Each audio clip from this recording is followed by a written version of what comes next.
سلام و عرض ادب دارم حضور همه شما بزرگواران. علی منتجبی هستم با نهمین برنامه از برنامه‌های کانال آکادمی معرفت شناسی در خدمت شما هستم. امروز مباحثی رو که از برنامه‌های گذشته باقی مونده خدمت شما ارائه خواهم کرد، اما از برنامه‌های آتی با مبحث جدیدی تحت عنوان حوزه‌های معرفتی در خدمت شما خواهم بود. در این برنامه بحثی در خصوص گستره وجود یا هستی و اینکه تمام دانش و شناخت ما معطوف به خداست و نیز اهمیت معرفت شناسی مطالبی رو ارائه خواهم کرد. همچنین مختصری درباره ریشه‌های تاریخی معرفت شناسی بحثی رو ارائه خواهم کرد. همچنان که در بحث‌های خود در برنامه‌های گذشته خدمتتون عرض کردم، واقعیت و اون چیزی که تحت عنوان وجود نامیده میشه ابعاد و گستره بیشمار و بی‌نهایتی داره. چنانچه بارها عرض کردم، انسان هیچگاه نمیتونه مدعی اون باشه که تمام واقعیت رو درک میکنه. اساساً صحبت کردن از تمام واقعیت دارای اشکال هست، برای اینکه واقعیت حد و مرزی نداره و جایی تمام نمیشه که ما انتظار داشته باشیم که تمام واقعیت رو درک میکنیم. اعضای ادراکی ما مثل چشم، گوش، بینی، زبان، دستها و خصوصاً عقل و فهم ما صرفاً نسبتی و یا اگر بخواهیم دقیق تر بگوییم جلوه‌ای از اون چرا که هست ادراک میکنه. واقعیت و ابعاد اون بیشمار هست. در این صورت هیچ چیزی در جهان پهناور غیر ممکن نیست. چرا؟ برای اینکه اگر بپذیریم که جهان بی‌نهایت هست، میتوانیم بگوییم که بی‌نهایت در بردارنده همه اون چیزی هست که میتوان تصور کرد، که در این صورت در پهنه هستی هیچ چیزی غیر ممکن نخواهد بود. هستی در تعبیر برخی از فیلسوفان مترادف با خداست.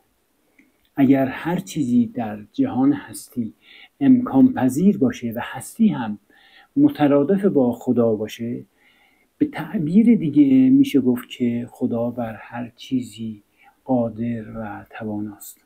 به این ترتیب تفاوتی بین هستی و خدا وجود نخواهد داشت.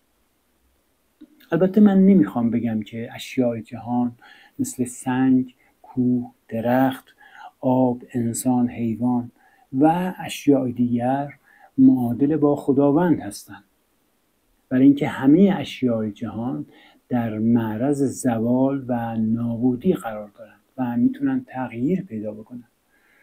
اما هستی در وجه کلی و مطلق خودش هیچگاه دچار زوال و یا تغییر نمیشه. هستی همواره بوده و خواهد بود. اشیا و عناصر جهان جلوه ها و نمودهایی از هستی هستند. اگر بخواهیم این مسئله رو با ادبیات دینی بیانش بکنیم، میتونیم بگیم که اشیا و موجودات جهان آیه ها و نشانه های خداوند هستند. یعنی هر یک از موجودات جهان حکایتی از خدا و یا هستی رو در دل خود داره و یا جلوه‌ای از هستی رو انعکاس میده. با این توصیفات باید بگیم که دانش و فهم ما در هر زمینه‌ای معطوف به خداست. یعنی ما اگر دارای دانش مهندسی باشیم یا پزشک باشیم، شاعر باشیم، فیلسوف و یا هر دانشی داشته باشیم، علم ما معطوف به خداوند است. اما شناخت ما یک شناخت جامع و مانع نیست، بلکه نسبی هست. یعنی نسبتی از واقعیت رو شامل میشه. از این جهت ما نمیتونیم مدعی اون باشیم که فهم و دریافت ما عین واقعیت هست، برای اینکه چنانکه گفتیم واقعیت دارای ابعاد و گستره بی‌نهایتی هست و به دلیل اینکه فهم و ادراک ما محدود هست، شناخت بی‌نهایت برای ما امکان پذیر نیست. انسان در فرایند شناسایی جهان و عناصر اون در واقع به توانایی‌ها و ظرفیت‌های خودش دست پیدا می‌کنه. بر این اساس هست که گفته شده است که هر کس خودش رو بشناسه خدا رو شناخته است. بنابراین دانش انسان از پدیده‌ها و موجودات جهان مترادف با شناخت انسان از خودش هست و یا به عبارت دیگه شناخت انسان از خداست. علم و دانش انسان از جهان بی‌نهایت هستی بسیار محدود و اندک است. مانند علم و درک کسانی هست که فیلی رو در تاریکی بدون آنکه شناخت قبلی از اون داشته باشند لمس می‌کنند. موضوع مربوط به فیل در تاریکی احتمالاً شنیده باشید. مثلی هست که مولانا اون رو در دیوان خودش به صورت شعر آورده است. زمانی که افرادی در تاریکی مطلق فیل رو لمس می‌کنند بدون اینکه قبلاً شناختی از اون داشته باشند، هر کسی بر اساس تجربه‌ای که از لمس فیل به دست میاره اون رو توصیف میکنه. کسی که خرطوم فیل رو لمس میکنه ممکنه فیل رو مانند یک ناودانی تصور بکنه. شخصی که گوش فیل رو لمس میکنه شاید اون رو مانند یک باد بزن تلقی بکنه و کسی که پاهای فیل رو لمس میکنه ممکنه اون رو مانند ستونهایی بدونه. در هر حال هر کسی از ظن خودش فیل رو تصور میکنه، در حالی که فیل واقعی با هیچ یک از توصیفات اونها منطبق نیست. اگر در بین کسانی که در تاریکی مطلق فیل رو لمس میکنن چراغی روشن بشه، اونها در خواهند یافت که فیل واقعی شبیه هیچ کدام از اوصافی که اونها به فیل نسبت میدهند نیست. انسان‌ها هم در دریافت حقایق و واقعیت‌های جهان هستی مانند کسانی هستند که فیلی رو در تاریکی محض و مطلق لمس می‌کنند. حتی اونچه که ما از آن تحت عنوان علم یاد می‌کنیم بیانگر یک امر مطلق و تمام حقیقت نیست. یعنی دانش ما از جهان هستی صرفاً به اندازه درک و فهم ماست که در ذهن ما انعکاس پیدا میکنه. بنابراین هیچ کدام از آموزه‌ها و اندوخته‌های علمی انسان نمیتونه جامع و مانع باشه. به همین خاطر بود که تمامی آموزه‌های اسحاق نیوتن که زمانی مطلق و قطعی تصور میشدند اعتبار اولیه خودشون رو از دست دادند، برای اینکه با ظهور فیزیک نسبیت جایگاه رفیع دانش نیوتنی به سطح پایینتری سقوط کرد. بنابراین اون چی که ما انسان‌ها تصور و تصدیق میکنیم و به زعم خودمون فکر میکنیم که حقیقت مطلق رو دریافتیم، باید در ادعاهای خودمون تجدید نظر بکنیم و قدری متواضعانه و با احتیاط درباره واقعیات هستی به قضاوت بنشینیم. بر همین مبناست که برخی از فیلسوفان هم فلسفه را یکی از فروع معرفت شناسی میدونند، برای اینکه معرفت شناسی به توانایی انسان در فهم موجودات جهان توجه داره. یعنی ابتدا انسان باید توانایی درک و فهم خودش رو بسنجه، بعد از اون هست که میتونه از شناخت اشیا و پدیده های اون سخن بگه. فردریک کاپلستون نویسنده 9 جلدی تاریخ فلسفه هم به این موضوع اشاره کرده است. او میگوید معرفت شناسی برای برخی از متفکران جدید عملاً تمام فلسفه رو تشکیل میدهد. دلیل اینکه معرفت شناسی در حوزه‌های فلسفی اهمیت بیشتری داره این هست که فیلسوف قبل از اون که به یاری عقل خودش اقدام به هستی شناسی بکنه، ابتدا باید میزان توانایی عقل خودش رو در فهم حقایق و واقعیات هستی ارزیابی بکنه. در تمام عرصه‌های مختلف فلسفی اعتبار دانش و دریافت‌های انسان به شدت وابسته به واقع نمایی قوای ذهنی و عقلی او هست. در واقع عناصر و مفاهیم مورد بحث در فلسفه به نوعی با شخصیت، قوای فکری و عقلانیت آدمی عجین میشن. بر همین اساسه که دانش معرفت شناسی شکل گرفته است. معرفت شناسی به این سوالات پاسخ میده که اساساً آیا واقعیتی وجود داره یا خیر؟ اگر واقعیتی وجود داره آیا قابل ادراک و دستیابی هست یا نه؟ آیا میتوان به معرفت یقینی و قطعی دست یافت یا نه؟ و اینکه ابزار معرفت چیست؟ پاسخ به این سوالات و ابهامات که در سخنان فیلسوفان ملاحظه میشوند، مکتب‌ها و گرایش‌های مختلفی رو به وجود آورده است.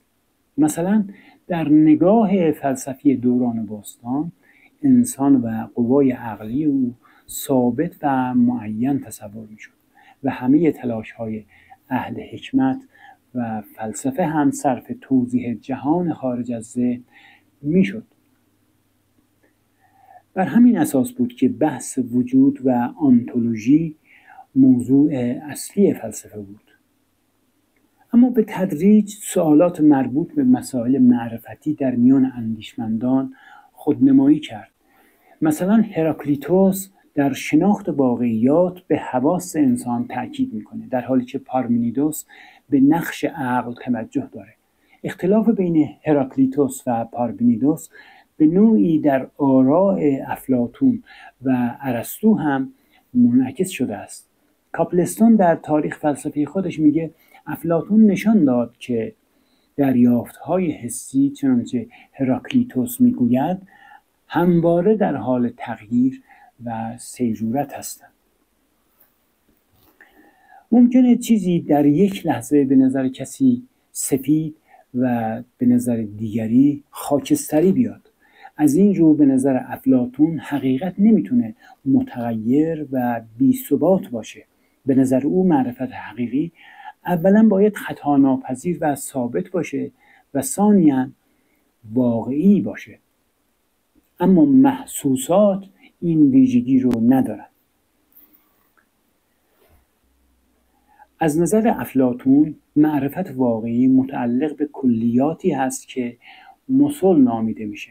مثلا مفهوم انسان به شخص و فرد خاص و معینی اشاره نداره، بلکه یک مفهوم کلی هست که به نظر افلاطون حقیقتش در جهان دیگر قرار داره و انسان‌ها هم اشیاء جهان را با همین کلیات که وجود محسوس و ملموسی ندارند شناسایی می‌کنند. در مقابل افلاطون ارسطو وجود مسل را مردود می‌دونه و عقیده داره که تجربه و احساس عامل اصلی معرفت آدمی هستند. ارسطو کلیات رو نه اشیایی بلکه مفاهیم ذهنی و فرعی تصور میکنه.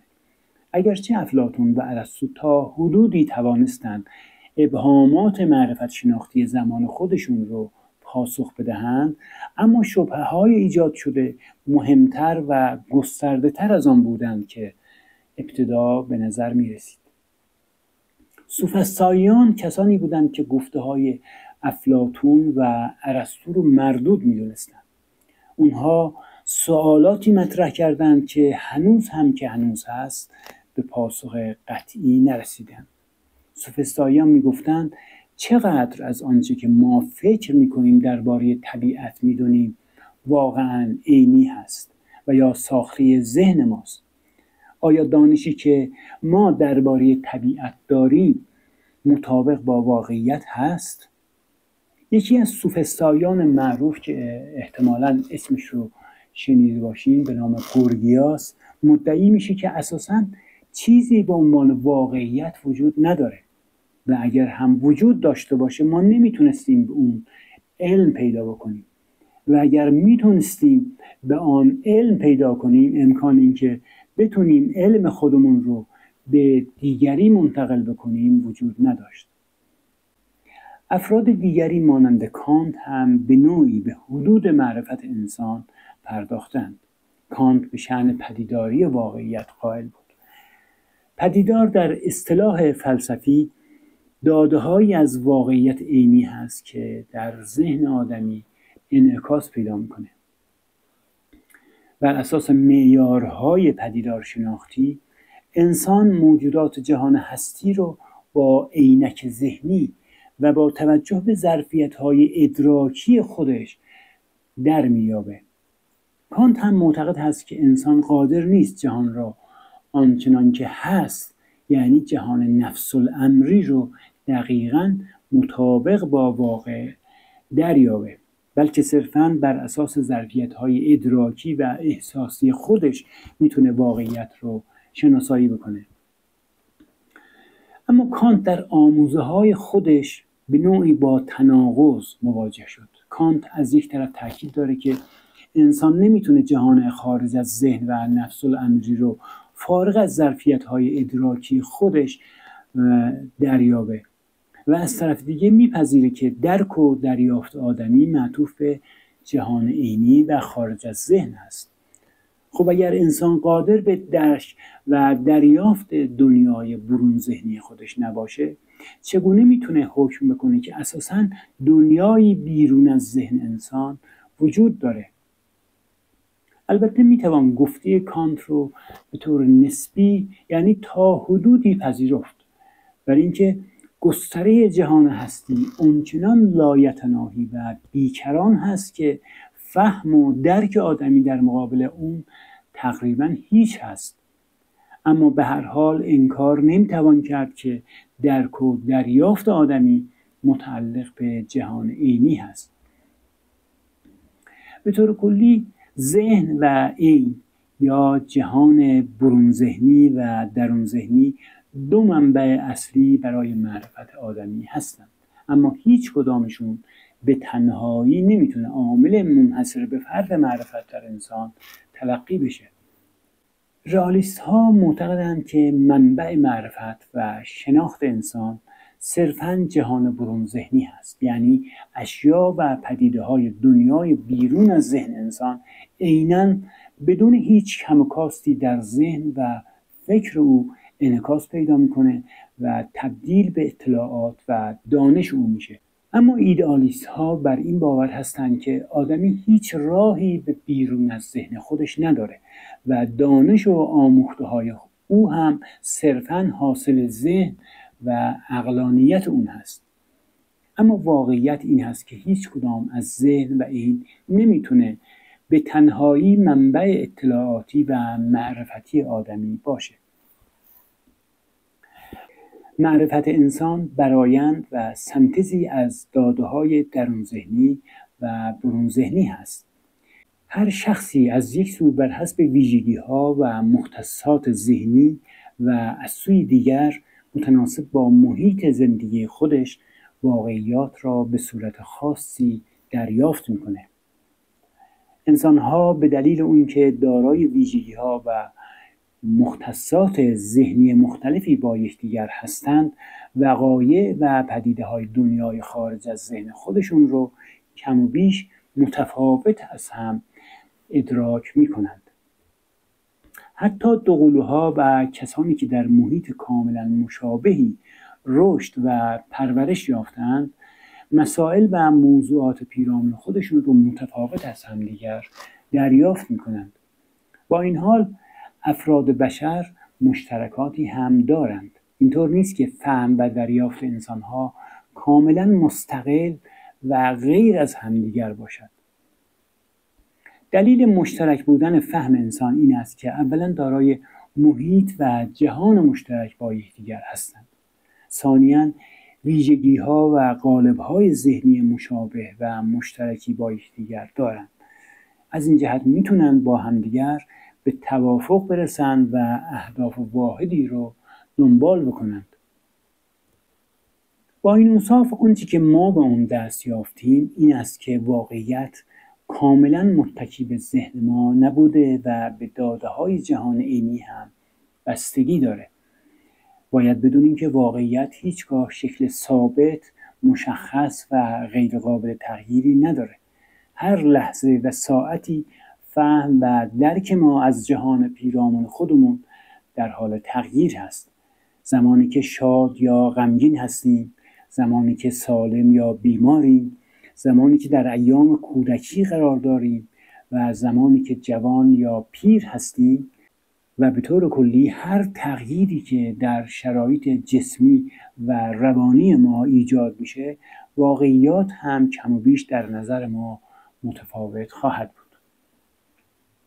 من بنا داشتم که در برنامه امروز بحثی رو در خصوص حوزه‌های معرفتی که موضوع اصلی این برنامه هست ارائه کنم، اما متاسفانه فرصت ما کم بود. امیدوارم در برنامه‌های آتی بحث‌های مربوط به حوزه‌های معرفتی رو که مهمترین بحث‌های ماست خدمت شما عرضه بکنم. به امید دیدار، شاد و سربلند باشید.